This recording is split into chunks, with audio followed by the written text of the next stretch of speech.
Welcome back to the Check Swing Podcast with myself and Mr. Aruba Rum Punch over there. Now, I don't think it can't be a baseball player with the nickname Aruba Rum Punch.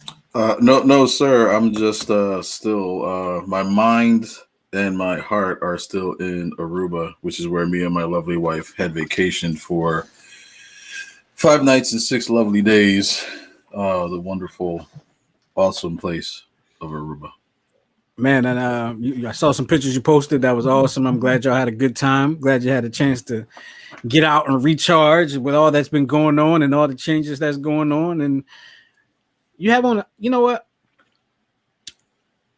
I know who you remind me of with the hat now. Oh, Lord. You remind me of Sarge. I love the Sarge. Well, if it's out of the strike zone, it's a ball. Sarge is the man. He is the man. He had those in the didn't he have like the Hawaiian shirts too? Yes, he did. Yes, he did. He absolutely did. Sarge is the man. But this is the Check Swing Podcast with Miguel and myself. Welcome back. We took a week off because we both actually went on vacation. So actually we took 2 weeks off. Yeah, 2 weeks off. Because we went on vacations. So there you go. But now we're back. We're back in the full swing. We're back. We recharged and all that good stuff. And you were in Vegas. I believe you were stranded in the middle of the. Everybody brings it up. Yeah, I was in Vegas. My wife surprised me with a birthday trip to Vegas. And we stayed on the Strip. We stayed at the Bellagio for a few days, and then I had family out there in Vegas, and we stayed with them for a few days. So what happened was, our last day on the Strip, per se, we decided to go. We went to like the Venetian and got on a gondola. Then we went to see a couple other casinos. I think the Luxor, Excalibur, a couple other casinos. And then we decided, okay, it's time to go to the family. So we took a cab. We decided we were going to take a cab from the Bellagio to the family, to my cousin's house. It's about 30 minutes, about a 30-minute ride. Straight shot down the highway, right? And as we're riding down the highway, I noticed that the cab sounds like it's struggling a bit, right? Like it sounds like I asked the driver, I said, do they put governors on the taxi cabs out here in Vegas? Because it sounded like he was trying to go faster and it just wouldn't work out for him. You know what I mean? So he said, no, I don't think they do, whatever. So I'm like, all right, well, maybe whatever. I didn't really want to think much of it. So a few minutes later, he goes off on like this on-ramp to another highway. Now, I don't know. I'm thinking this is where we're supposed to be going. And as he's pulling onto the on-ramp, he goes, you guys got two options. Like, what is going on, right? You guys got two options. You can either ride back to the the depot or whatever it is, the lot where they had the cabs, get in another cab and finish the trip, or they can get a rescue cab, call for a rescue cab, and they will pick us up and finish the trip. So I was like, as I'm thinking about it, I'm like, all right, which one do we want to do? And I'm like, well, we'll just go back to the lot. It's just a couple miles back. We'll go back to the lot, get a new car, boom, we're on our way. And as I finished saying that, he's like, well, the cab ain't going to make it back. I said, oh, okay. And then the cab stops. So here we are in the middle of the on-ramp, exit ramp, or whatever it is, in the middle of, it's like, it was at least 4 lanes on this ramp. Oh, man. And we're on the second lane from the left. Stopped. And people were not paying attention. Like they were riding right up on us and then like swerving around us. So we had to get out. And that's when, if you follow me on Facebook or any of those, you saw my picture and said, cab broke, whatever the post said, but we was out in the sun. The wife didn't like it too much. Me, I was like, this is awesome. I'm in Vegas for the first time. I'm stranded out on the highway in 112-degree heat. I even had a little smirk on my face in the picture. Mm-hmm. Yeah, wife, she didn't look happy. Wife was not feeling it at all. But to me, it was all part of the experience. But it was a great time, man. It was a vacation that I did not know I needed until I was part of it. Thank you to my wife for for planning the trip. It was awesome. And you know, I'll never forget. I like, for me, the whole aspect of creating memories rather than giving gifts is big to me. Yeah. You know what I mean? You create the memory. So yeah, that's what that was. But Vegas was awesome. Can't wait to go back. And that's all I got to say about that. Yeah, wait till you go to Aruba. And the reason why I had chose Aruba Rum Punch is because as soon as you got on the lot, they take your luggage and stuff like that, and they come out with the tray, 2 drinks for you and the missus. It's like, no. I'm like, wait a minute, it's all inclusive. Yes, I'll take the 2. And I'll have another. And I have another, exactly. So it was like every if our hands were empty, they were just shoving stuff in our hands. It's like, all right, 2's enough, Yeah, I think another all-inclusive trip is in my future. I think, because that doesn't happen if it's not all-inclusive. They don't give you stuff at all.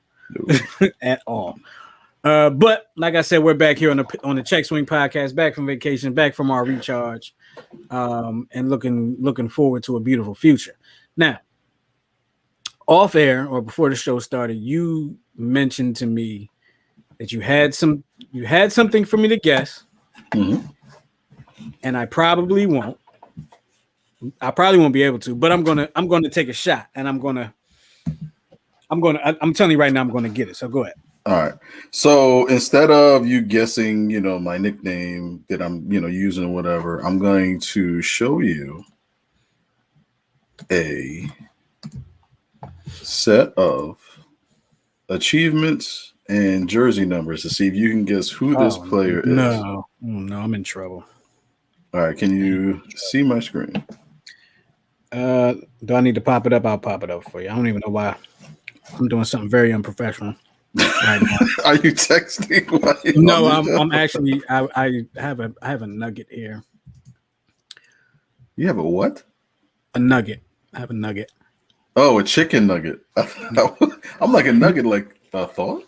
Mm-hmm. So this player played in the major leagues for 16 years. 6-time All-Star, won the World Series in 1997, 3-time Silver Slugger. So those are all, what you see there are all the jersey numbers and the teams that he played for, the colors. 11 different teams? Or 11 teams? I see 11. I don't know if some of the teams are the same. So I'm assuming, a couple of them, I think he had multiple numbers. Right. It looks like if that's the Mets, it could be multiple stints with the Mets, maybe. Yeah, 2 stints with the Mets. The Mariners, it looks like maybe. No, Marlins. So the first person that comes to mind, and I don't think he played for all these teams, but I don't know, is that last one, 24, the last team he played for? No, it's not. So this isn't in chronological order. The numbers that are on there. Is it? I don't think this is correct because I don't know. I'm pretty sure he didn't play for this many teams, but I want to say, and I'm trying to remember who won the World Series in '97. I feel like it was the Marlins.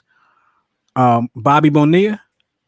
Bobby Bonilla is correct. Oh my goodness, I got it. On the first shot. I got it. So I saw 97 World Series, and that was the first name that came to mind was Bobby Bonilla. He played for that many teams? He played 1, 2, 3, 4, 5, 6, 7. He played for 8 teams, and I think he played for 2 teams like 2 times. And still getting paid by the Mets. And that's the reason why I brought him up, because July 1st every year is Bobby Bonilla Day. Absolutely. Sure. Until what, 2030 something? 2035. So the backstory behind it was the Mets made probably one of the, now it looks like one of the more foolish deals. I think they were going to pay him like $5 million a year for like 10 years. That was like a big contract then. So what they decided to do was, we'll defer the money. No, Bobby Bonilla suggested, we'll defer the money. We'll save you money so you can spend on other free agents. Mm-hmm. But the caveat was the deferment didn't start until 2011. And it came with an 8% interest from the team. That's the extra caveat that nobody really knows about. So he negotiated that deal. The Mets are like, this is great. This is fantastic. It's going to get us free agents. It's going to get us World Series. And it got them absolutely nothing. They've been in one World Series since then. Exactly, just one. They've been in one World Series.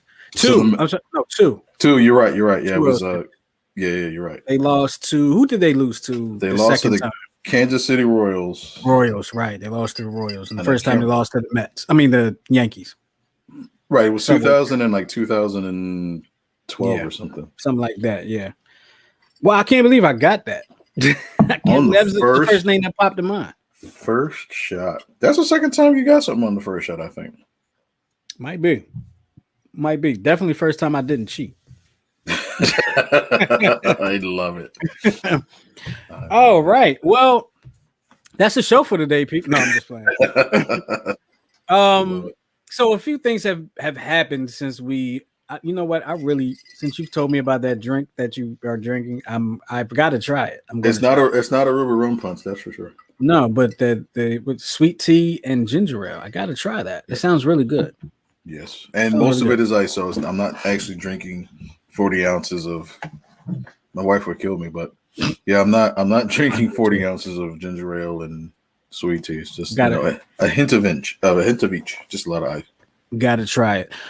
So a few weeks ago, we spoke with Coach Mo Boykins and we spoke with Coach Lenny Jordan, talking about some of the college athletes and how the courts have made the decision that college athletes can be compensated for their likeness and all like that.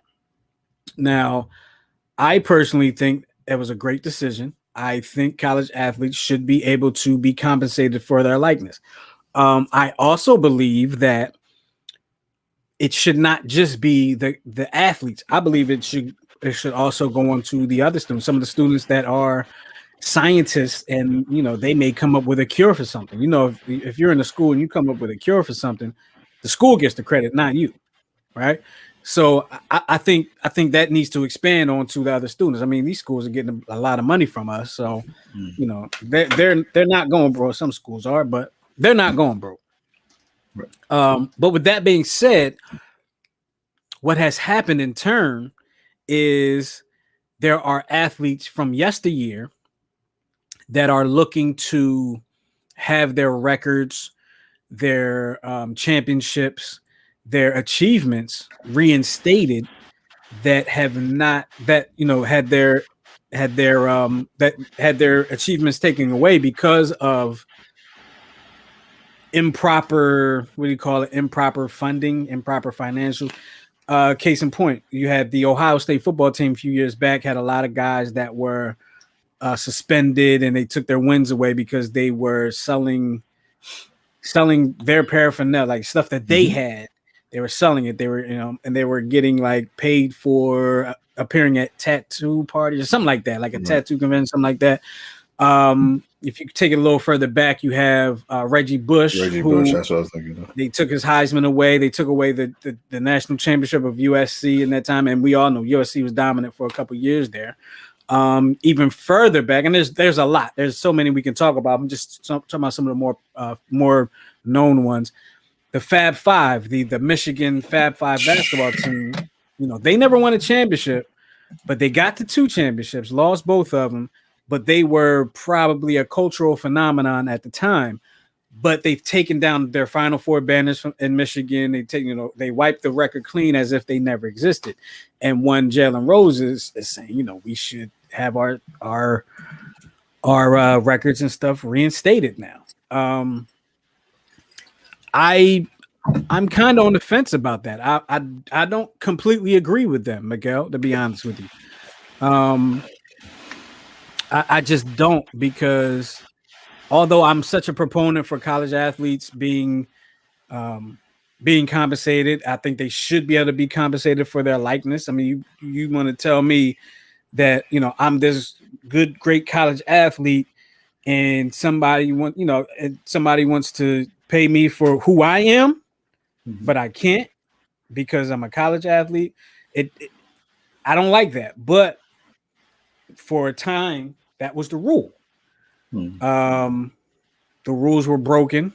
They took them away. Now I would love to see people have their records reinstated and all like that, but for them to feel like this should happen, I don't agree that it should happen. I would love to see it happen for them, but I don't agree that it should happen because I think they broke the rule. It is what it is. They broke the rule, and the decision came down for what the rules were at the time. Now, that being the case, if you go back to, I don't know, let's say I'm trying to think of a team that won the national championship. Let's say Texas, when the Texas beat USC, the Reggie Bush, Matt Leinart team, and found out they were cheating or they did something.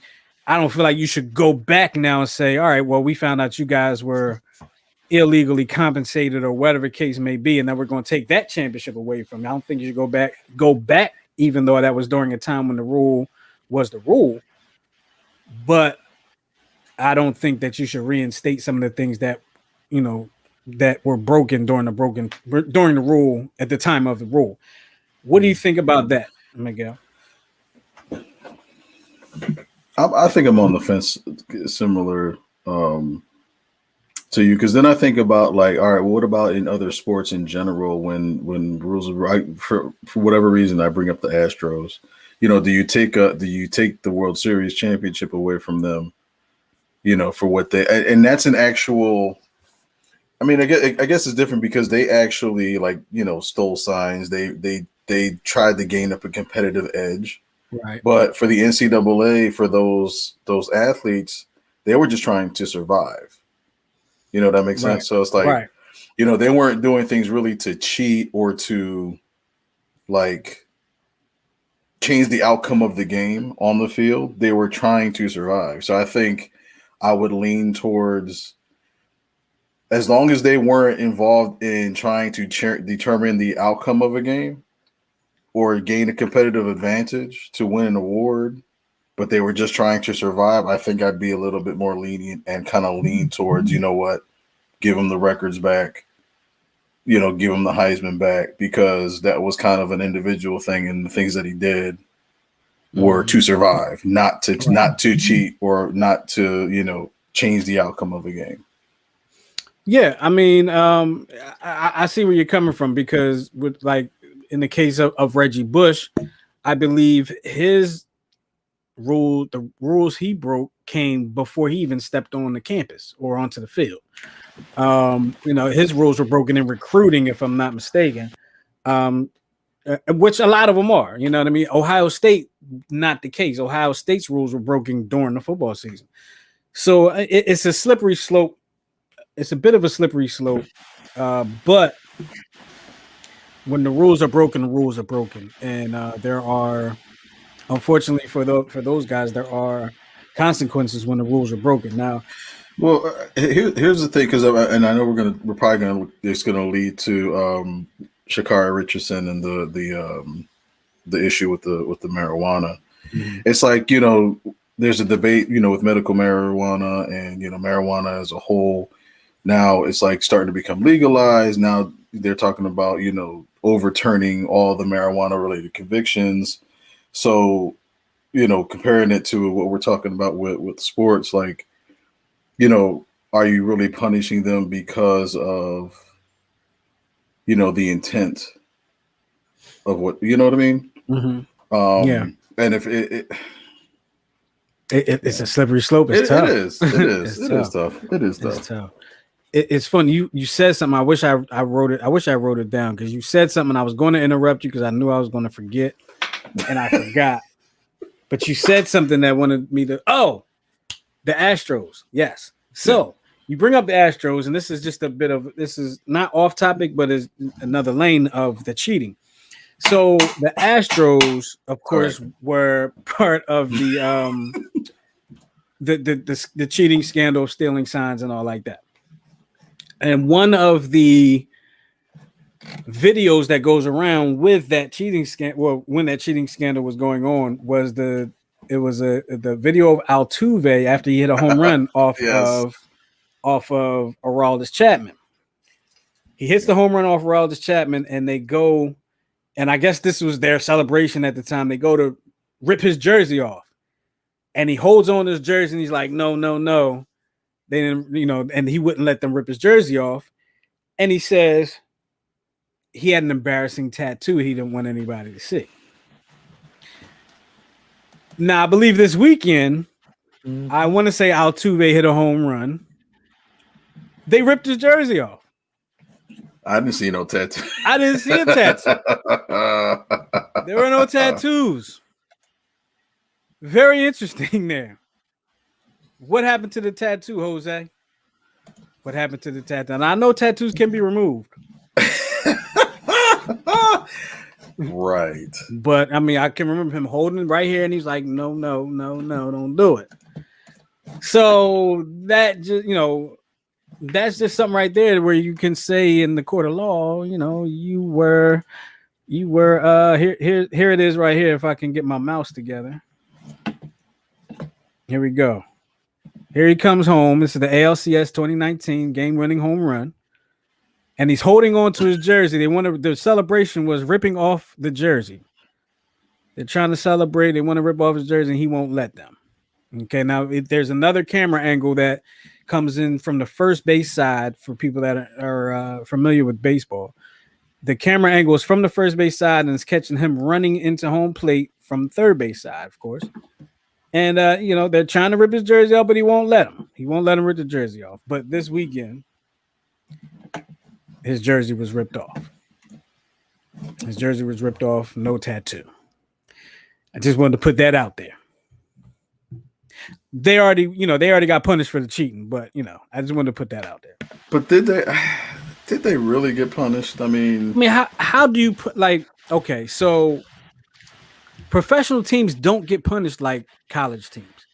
They never take away the wins of a professional team. They just don't. I got an even bigger conspiracy.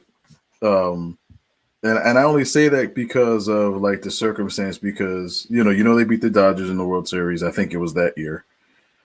Yes, yes, they did. But then the Dodgers win the World Series this past season, and I just, when your ace is on the mound and it's the fifth inning and he's thrown 60 pitches in the game, and your manager comes in out of nowhere and says, you threw a good game, you're done. It's and then all of a sudden the floodgates open and then the Dodgers win the World Series. I think that was just, I guess, extremely convenient. I just don't see there's no logic, not in game. Oh, you're saying the Astros pitcher was taken out of the game. No. So remember this past World Series, Dodgers versus Tampa Bay, and Blake Snell was on the mound for the last game of the World Series. Oh, right. Why do I keep thinking the Astros? It was right. It was Tampa because Bay. they I forget what the other team that they won against, but I think that was Major League Baseball kind of getting in and saying let's give the Dodgers their just due, and because even the reasoning behind taking him out of the game, it was a reason to do it in the middle of a season, not in Game 6 of the World freaking Series. You know what I mean? Yeah, you want your starter to be in there. If they're going well, you want your starter to be in there as long as they're not pitching again. Exactly. And if they are pitching in the next night, they're not pitching again until spring training. Right. So, got a good point there.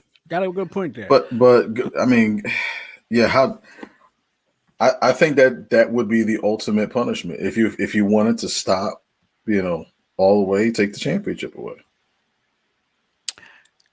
Yeah, see, but it has to be more than that. You can take the championship away, but they get bonuses for winning the championship. You got to take those bonuses away again, make them pay back the money. Exactly. Got to take the rings back. Mm-hmm. You can't take the celebrations back. You can't take the parade back. Nope. But you can take the trophy and all like that. But in this day and age, everything's on the internet, and everything, it lives forever on the internet. So it's not like you can't relive these things through the internet. So it would have to be different. But they don't do it. They don't do it in professional sports. When they find out people cheated, they don't do it. See, if it were me, if I were commissioned, not only would I take all that away, but I'd actually make the team present it to the other team during their parade. Because I just think it would be fair. Yeah, it would have to be something, because these are professionals. They're getting paid to do this. It would have to be something. It would have to be something along those lines, and you know what I'm saying. Like it's got to be something. But with the rule breaking, that brings us into, and Miguel mentioned earlier, Sha'Carri Richardson. It's Carrie, baby. That's her. That's her Twitter. Sha'Carri Richardson, fastest woman in the world right now. Well, she would have been probably, right? We don't know that for sure because, well, she ran the fastest time in the world right now, so she is the fastest woman in the world right now. Qualified for the Olympics, came in first place in the 100-meter Olympic trials for the United States. And I guess about a week or so later, found out she tested positive for marijuana in the system. She smoked a little weed. And, well, I don't know if it was a little, but she smoked some weed. And now they have professional athlete here now. They have taken away her achievements. They took away her win at the Olympic trials and said she no longer qualifies to run the Olympics in the open 100. Now, here's where it gets stupid for me. Although they have taken that away from her because of the positive marijuana test, she could have still made the Olympic team on for the relay. In the Olympic trials, they do not have relays. They take they put a team together from the runners, and they run in the Olympics out there. They did not. Team USA or US Track and Field, so whoever makes the decision, decided to not extend an invite for her to run on a relay. Why? I do not know. That was dumb to me. I'll just say it. That was dumb to me. She's the fastest woman in the world right now. You want your relay, I mean, why wouldn't you put her on the relay? Even if she didn't qualify, maybe, like, what if she was hurt? What if she hurt herself or something like that? What if it wasn't a marijuana conviction? Would you have extended an invitation to her, seeing that she'll be healthy in a month? I think she was dealt. I think she was given a bad hand because of what Team USA or USA Track and Field, whatever it is, because they did not extend the invitation to her. I think that was stupid to me. What do you think, Miguel? I mean, I think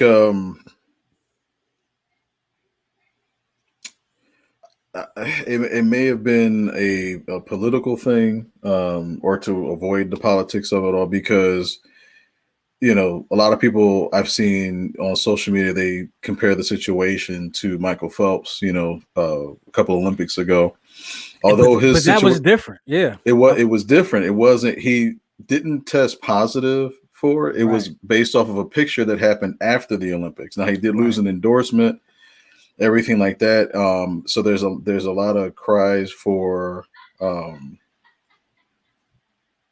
double standard and stuff like that. But I think honestly, this is actually going to turn out the best for her, because it puts a spotlight on this whole banned substance thing, especially the stigma of marijuana, especially for medicinal use, because there's an argument, does it enhance performance? Is it medicinal? Things like that. And I think it's going to be time for the Olympic Committee, however they operate, to take a serious look at it for what it really can do. You know what I mean? Now, of course, based on the reports, she was using it because, a stressful situation, finding out from a stranger that her mother died, right, causing, a whole bunch of stress. But I think I just have a feeling that, it's going to turn out the best for her. Plus, she's still so young. This is her first Olympics. It's not going to be her last. But I think it's going to put a spotlight on, or generate a real conversation about, because even professional sports, NBA, MLB, and NFL, they've all relaxed the the penalties for marijuana use. Mm-hmm. So I think it's going to, turn it into like a global issue, something that, all sports in all countries are going to look at. And this is the conversation starter. Now, she took responsibility right away. She manned up on it. She did. So I think that was a positive for her. But I think it's just going to, it also generates conversation about mental health, which, 10, 20, 30 years ago, when you saw Flojo running, there was no talk about mental health. It was about how fast can you be, and that was it. Oh, you're injured. Oh, too bad. Who's the next person to step up? Mm-hmm. But now with sports, I think sports is all encompassing. Now we're talking about, mental health on and off the court, on and off the field, and substances that help ease physical pain and mental pain. Yeah, and that's the one thing about it is, in this country, it's becoming legalized for medicinal uses in a lot of states. It's becoming legalized for recreational use in some states. One thing that I do know is they have creams that you can apply to store muscles, and it helps with your muscles, and that can help you recover. I don't know why I couldn't think of the word, but that can help you recover, or maybe it can help you get your muscles loose when it's time to run. But I would think that's no different than, a medical expert can tell me better than I can guess, but I would think that's no different than putting Bengay, Tiger Balm, sports cream on your muscles to help loosen up. Because that's what, when I ran track, that's what we did. We put Tiger Balm on our leg, on our hamstrings and stretch and stuff like that, because it will help warm up. One of the things that I do know that I believe, if I'm not mistaken, you can't have Sudafed in your system either. And Sudafed is an over the counter drug, right? Because it opens up your, and it's a stimulant, right? And it's also a stimulant. So, these things have to be looked at. I mean, the times are changing, and these things need to be looked at, need to be reevaluated, because it's a doggone shame. Now, I'll be honest with you. I don't know anybody that has smoked weed or whatever the case may be, and they have said, listen, I can run fast forward, right, especially running. You know what I mean? Especially running. Like, there are people that I have found out later that played a sport and maybe got high before they played the sport, and they still, played it. They didn't play at an extra high level. That's funny. It's like a pun, extra high level. They didn't play at at an extra high level because they were high, but I don't know any, like, you can't. The only way you could tell me that weed or marijuana, cannabis, whatever you want to call it, enhances somebody's performance is if you told me that Michael Jordan got high before every basketball game. That's the only way you could make me believe that. And I mean, it's possible, but I doubt it. I doubt it. And from a personal standpoint, I have a very near and dear family member who, once the medical marijuana became legalized, and this person went through the whole course, and because this person had severe back issues and was on pain medication, like opioid pain medication. And once they started, taking this, the medical cannabis in certain forms, they're able to walk and talk and now ride a bike, so it helped with the quality of life. Now this person, is not going to go out and run the 40 or run the 200. So again, when it comes to enhancing performance, it's debatable. Again, like you said, I don't see how, smoking and then coming out and being the fastest person on the planet, how they correlate. Right. But at least from a quality of life standpoint, and, the recovery, pain relief, stuff like that, because they still, if you have a prescription, you can still take steroids. It's just the illegal when you take too many of it. But if you're under the care of a physician, you can still take certain stimulants. Right. As long as it's prescribed. Because remember, Carlos Ruiz got hanged up with with Adderall. Right. Because at first he didn't take it, the legal way. Then he got a prescription the legal way. However you want to, I can remember I can remember playing baseball in college, and I can remember, I didn't get a lot of playing time, and I wanted playing time. I wanted to get myself stronger. I wanted to get myself in better shape, and I know that there were illegal substances, not drugs per se, but there were illegal substances that would help with what I wanted to do. I can remember taking creatine. I can remember doing that. I can remember ephedra, and they have since banned ephedra. I can remember taking ephedra over the counter. Stacker 2. You remember those things? I remember and they did affect me. I can remember not having an appetite. I can remember having like extra energy and all like that. But I did it because I wanted to get on the field. Right. And I knew that we never got to. They threatened and said, we're going to be drug testing you and all like that. Never once did I get tested in college. I know colleges do get tested, but never once. Maybe some other teams at my school did, but we didn't. At least I didn't. I don't know if anybody else on my team did. But those are things that give you a competitive advantage. Ephedra, creatine, other things. But all that being said, I go back. She knows she broke a rule. She broke a rule of the U.S. Track and Field Association or the National Track, whatever the case may be. She broke a rule. She did it in a state where recreational marijuana is legal too. She did it in Colorado. So you can go to the store and buy weed in Colorado and smoke it. I don't know what the rules are. I don't know if you can smoke it on the street like a cigarette or something, but it's legal. For her job, it's not. So she didn't legally get in trouble.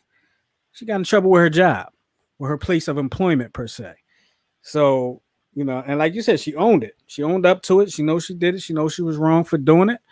I really think she should be forgiven. I mean, I guess, you know what I mean? Like, does she need forgiveness? No, she did something that millions and millions of people do across this country and across the world. Mm-hmm. You know what I mean? So, and it was legal for her to do so as far as the law in that state is concerned. I'm wondering, what are the law like? So if I'm an athlete in a state where marijuana is legal, like full board, am I allowed to compete competitively in that state, even if I test positive? I'm wondering what the rule is. I think it would probably depend on the organization. Because she's in trouble because of the rules of the organization. Right. Like in Major League Baseball, I don't know if it's illegal for Major League Baseball, but maybe the Rockies, could the Colorado Rockies do it? And no, I think the leagues almost simultaneously. I think baseball's usually the last to do anything. But I think NFL was the first to do it, and then the NBA kind of followed suit where they said they're going to minimize. First, they were going to minimize the penalty for marijuana abuse or use, I should say. And then I think they just flat out said, like, well, if it's legal, whatever, you can use it just as long as nothing's abused. And then I think baseball finally was like, oh, yeah, I guess since they're doing it, we should do it too. Yeah, baseball is always the last to come around. That's the what they call it, the pastime, the good old national pastime. Yeah. I have one more question for you before we go. The answer is 7. So I'm trying to think how I want to pose this question to you. So in football, now I don't know. I just kind of saw a debate on this the other day. I don't know what the premise was behind it, but in football, the sack leader in football is Michael Strahan. He plays 16 games a year. Before they played 16 games a year, it was 14 game schedule. Right. Should there be an asterisk by no either no. one of them because one had 2 less games and one had 2 more games than the other? Well, it's funny because I was watching a movie. You remember? You ever see the movie 61? I think I might have mentioned to you. It's called 61, Yeah. but on the thing, it's called Asterisk. It was directed by Billy Crystal. Yeah. Story of Roger Maris, Mickey Mantle chasing the Babe Ruth single season home run record. And the funny thing is, when you told me about it, I was like, no, I never seen it. But as soon as we got off the show, I was like, yeah, I seen it like 20 times. Yeah, it's an awesome movie, very well done. The actors that play Roger Maris and Mickey Mantle look exactly like them. It was freaking phenomenal. But there was a segment in there where there's like the Baseball Writers Association and the New York press. They're all saying, well, wait a minute, if he beats the record, he has what 6 more games than Babe Ruth did. So why don't we put an asterisk on it? So that way they're 2 lone and distinct records. I mean, I guess you can. I hate asterisks. I just think like you're dealt a hand with the amount. Like you can't control the amount of games that you play. Right. You know what I mean? And not for nothing, but ever since steroids kind of got cleaned up, no one has been close to 70 home runs. So I people say that records won't be broken. There's certain records I don't. With the way the game is played today, I don't see the single season record being broken anytime soon, because I think in this age, everybody's trying to hit a home run versus the ball being juiced or them actually being good hitters. Because I think with the steroid era, you had good hitters that were given an extra advantage, 2 extra advantages. Number 1, steroids, and number 2, a juiced baseball. It's like, well, what the hell? So let me ask you this. Because this can go, this debate can go both ways. I usually don't hear it go one way, right? But it can go both ways. Yeah, it can. Josh Gibson, Babe Ruth. Josh Gibson, if they're bringing in the Negro League records and now adding them to Major League Baseball, Josh Gibson would be would it be Josh Gibson? Would be Hank Aaron? I think it would still be Hank Aaron by well, here's the problem. The issue is the records weren't effectively taken or recorded in the Negro Leagues. It's based on a lot of it is based on hearsay. But as far as including the stat, because there was an argument with Pete Rose and Ichiro. So who's the greatest hitter of all? Who has the most hits of all time? Technically, professionally, it's Ichiro by like 1,000 hits. Because if you take the hits from Japan, right, and bring it over here, he would have more hits than Pete Rose, who's the all-time hit leader. And Pete Rose, of course, is like, F you, I'm the all-time hit leader. It's like, yeah, well, it's been found you slept with 14-year-old women. Okay. So it's like, yeah, it's like, pick your poison. But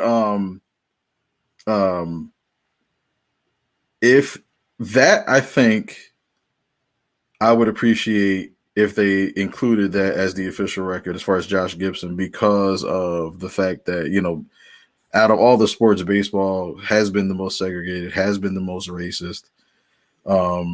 Its history is just, horrible. I think here's what I was going to say, because you're getting right into it.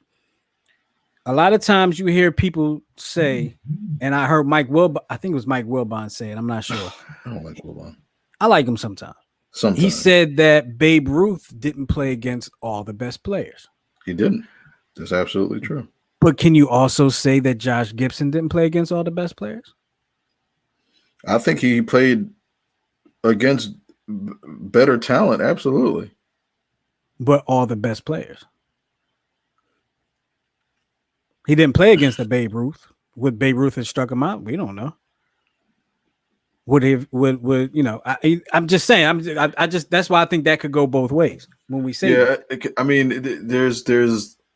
baseball is full of like stories, full of stories. But there's several stories where there were some coaches, that wished that they were able to field a black baseball team, but they publicly couldn't state it because of the segregation at the time. And I think there was one famous coach, I think his name was like John McGraw from like the early 1900s. His wife found a list that he made a lineup of all the best, black or white, that he ever saw play. Mhm. Babe Ruth wasn't on his list. Mhm. And he said, I think she said like 10 of them were black. Well, shoot, a lineup only consists of 9 to 10 guys. Well, so it was. I I'm guess sorry. the It's whole list gotta a be. whole roster. Like a Oh, whole okay, roster roster. plays, Okay, and Babe Ruth wasn't on the roster, and although he's considered, well, it's his opinion because he said it's the best players he's seen play. He's seen at the time, and this again was this was like 30 years before baseball was integrated. So it was like, you know, I think that segregation of baseball happened not because of a hate of black, but a fear of losing out to another race. It kind of mirrors what's going on now in the world. How about that? Not to get all into it, but there's a fear of certain races taking over or not being the majority or whatever the case, being replaced. There's a fear of that. And it's funny because a lot of that talk is happening like from people that aren't even in the situation. So like, it's a political, Right. Absolutely. political fire, Absolutely. So with all that being said, I mean, I think it's time for us to dwindle this thing on back and bring it on down and sit back and check out Miguel Sarge Fedora, because that joint is slick. I like that thing. That's what you gotta do with the fedora. I won't even have my, you gotta hit him with the you know what I mean? But it is what it is. But you got any last words before we get out of here? Aruba rum punch? I could really use a Aruba rum punch right about now. No, let me say congratulations to you on the performance of your team this weekend too. Our team, you're our team. Okay, but I'm just saying you're the head coach. I'm saying your team. Y'all went down there and tore it up. Yeah, we were down in the Virginia Beach. We went undefeated, although we had a tie, which I hate ties because they're ties. And tell them what you always tell the kids what a tie is like. A tie is like kissing your mother. No. You say it's like kissing your sister. Please don't say it's like kissing your mom. I mean, I guess it's the same. It's kind of the same thing. It's you're kissing a family member. Yeah. And we don't mean like pecking on the cheek. We mean like your first kiss was from your sister, or your mother. Like, no. Oh God, it's getting worse. I just threw up in my mouth a little. It's getting worse as I keep saying this. So. Yeah, but the guys tore it up. I think they only struck out like maybe twice or 3 times the entire weekend. Amazing. It's amazing. Played at Old Dominion University Field, which is a beautiful, beautiful field. The guys, we got a really good team, and wish you could have been there, man. But you were, stranded in Las Vegas. Stranded on the highway in Vegas. Yeah, stranded on the highway in Vegas. On a side note, last night Arsenio Hall hosted Jimmy Kimmel. I thought that was pretty cool. What? Yes. Arsenio missed it. Yeah, you did. You probably see it on YouTube or something. Wait. He hosted? He hosted because Jimmy's on vacation. So, they always get the guest host. I was upset when they took him off the air the second time because I thought he was doing good, man. I didn't. I was upset too, but I thought here's the thing. I think you're probably right. He probably did do good. And I was watching like every day because I was like, yes, this is like my childhood. All right. But I think people, and I'm a victim of it too, they wanted the nostalgia of the old Arsenio Hall show. Mm-hmm. But that was 20-something years ago, maybe 30 years ago. Like, but see, that was the thing. We gotta evolve from that. And he did, but I don't think we did. Yeah, because it was newer, it was fresher. But yeah, I think, like I saw the nostalgia in it too, but I was like, all right, you don't have to go back there. And I didn't think he did. Right.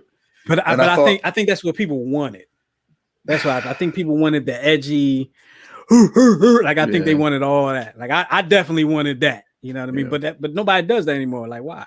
I forgot. I thought he did something edgy. I can't remember. It was he did an edgy interview with like 2 people, and I can't remember for the life of me. You talking about when he came back, or when he came back, time? there was an interview that he did, and I can't remember who it was. It was like with two people, but it was an edgy interview because of the people that were on. I can't remember. I gotta.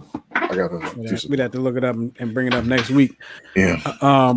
But they did do the last night. They got the woofing. But that part I don't like. I'm sorry. That's all. I used to love. Yeah, I used to love that. I probably look stupid doing this on thing. And you did it 3 times. Probably more than that. But one thing he said that was pretty funny. So Jaleel White was on there for something. I didn't see him get interviewed, but he was on there for something. Maybe it was part of a skit because Arsenio does the skits. Right. He said, and he interviewed LeBron James as well. LeBron James on there for the Space Jam movie and all like that. Right. He said, if you were just waking up from a 25-year coma and see I'm on here with Urkel and the star of Space Jam, you would feel right at home. So, I thought that was pretty funny because it's like true. It's like Arsenio Hall on TV with the star of Space Jam and Urkel on TV. Hey. Oh my goodness! But it was cool to see him. I think he did a good job. I didn't know he was like 64 years old, 63. I didn't know he was that old. Man, you saw him in the Coming America too, which I did. I loved it. I loved it. I loved it. I did. Yeah. I knew it was going to be different when it didn't have the R rating like the first one. And I was nervous because of what's her name? Her name. What part does she play? Who was she? She's the girl, the lady that Eddie Murphy slept with. His son's in the new one. His son's baby mom. Leslie Jones. Leslie Jones, yeah.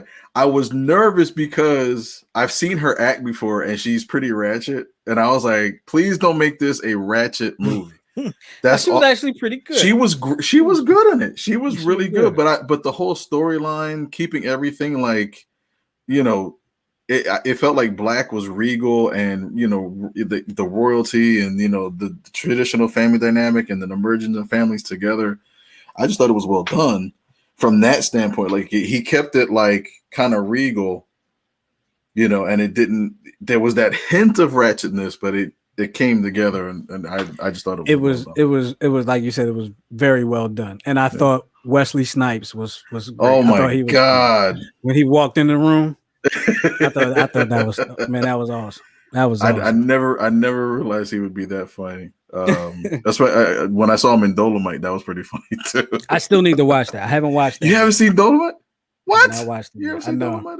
I don't sit and watch movies that often. You're not a movie. You're a sitcom kind of guy, or I'm definitely a sitcom guy. Okay. Definitely a sitcom guy. I maybe I don't have the attention span for movies unless I like it's something like the Coming to America. I really wanted to see that. Right. Dolomite was like I wanted to see it, and I'll see it when I see it. Unless unless the wife said let's watch it, and then I'll watch it.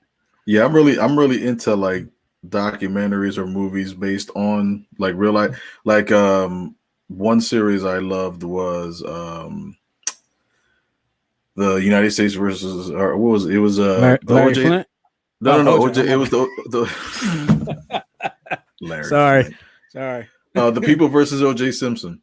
That was good. That was freaking awesome. Although good. I don't like. Was that the one that was on FX? It was on FX. It was like a 9-part series. The only thing that I did not like was Travolta's. It didn't look real to me. His face is huge. Yeah, his face is huge. Shapiro seemed smaller and thinner. And Travolta was like, like forehead, cheek, face, forehead. Like really, but everyone else was spot on. Cuba Gooding's OJ had the opposite of like the character that he played. I thought was good, but he just didn't look like OJ to me. No, he didn't look like OJ to me. But the Chris Darden character, the Marsha Clark character, they were spot on. They were good. And Johnny Cochran. Oh my goodness. Johnny Cochran was good. The F. Lee Bailey was good. Yes. Everybody was good. Everybody was. Listen. I man. Yeah. I really watched. I was into that one. I was into it like it was happening all over again. I really was. So, Yeah, I'm very much into the documentary stuff like that. I am into that. But with all that being said, I guess it's time for us to wrap up. We're coming up on an hour. Yes, sir. We made this an hour. So, you got any last words? Again, I think I asked you that before, but you got any last words this time? The doors of the church are open. No, let me stop. No. It was I miss Aruba. I miss Vegas. Aruba. I miss Vegas.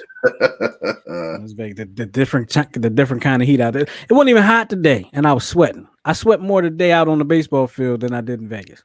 Dude, you'll never know the heat in Aruba was like you wanted to be outside because you get it. It's like hot. Like the hottest guy was like maybe 95, but when you get that ocean breeze, it's just like if you. Oh my goodness, it feels great. It feels great.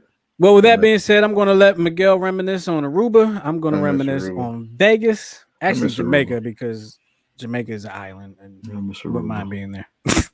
I think he's going to cry. I'm going to make some rum punch. Well, you enjoy that. And Miguel, we got a tournament this weekend, so I will see you this weekend, good brother. Yes, sir. All right. Well, for Miguel and myself, we want to thank you for being here with us on yet another Check Swing podcast. And we'll talk to y'all next week. Same time, same place. I think that's it.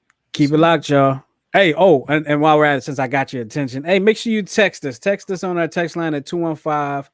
What's the number? What's the number? Oh, I haven't said it in so long. Hold on. Give me a second. Yeah, 215. 486-0335. It's been like 2 weeks since I said it. 215-486-0335. Make sure you follow New Twist Radio and the Check Swing Podcast on Facebook, Instagram, and Twitter. And I guess that's about it. Oh, and make sure you subscribe to the YouTube channel. If you're watching on YouTube right now, just go ahead and hit that subscribe button. It's real easy, and it costs you nothing. All right?